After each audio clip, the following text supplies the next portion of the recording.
know.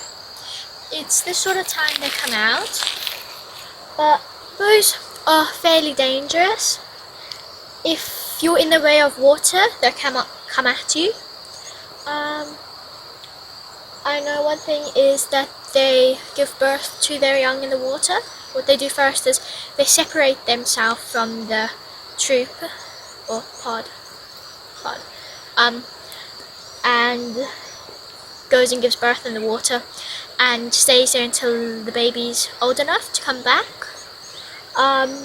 When they're out like this, they can go up to 30 kilometers away, so that's quite far. They live together in pods in the water, but when they come out at night to graze, they separate themselves off and they stay as individuals. Yeah. Yes, and as Savanna says, you never get between a hippo and water. That's when a lot of deaths occur, because they feel threatened and they charge back for the water. And you're often in their path. They've got huge tusks.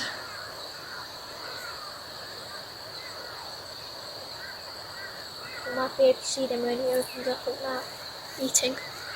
Yeah, they graze. A lot of grass, they pull it up with their front teeth and lips.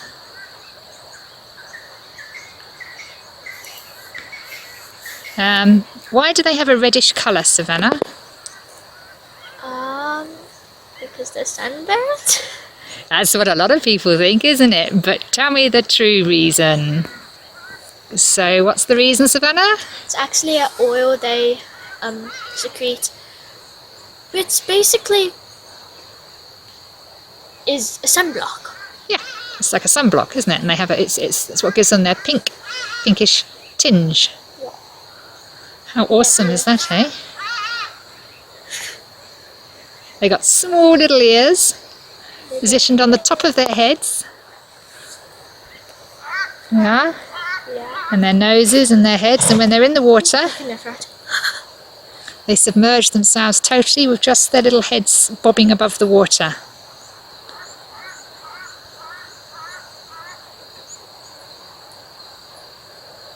When a hippo submerges, it closes its nostrils and ears to prevent water from getting in. And an adult can actually remain submerged for 5 to 6 minutes.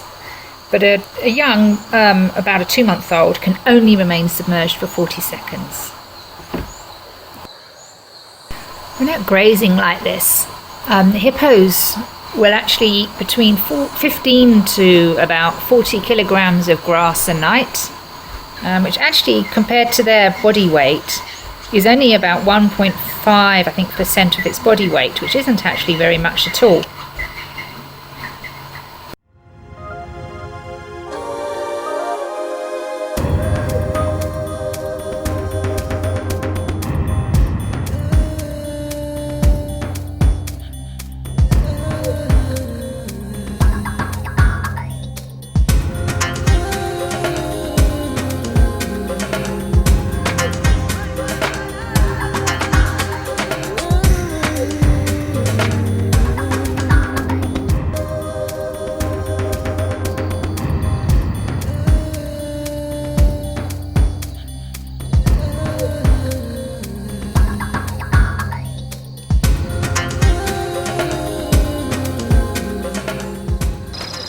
So here we've got some hippo that's been marked in this territory. There's a big hippo path that comes up through here from the river.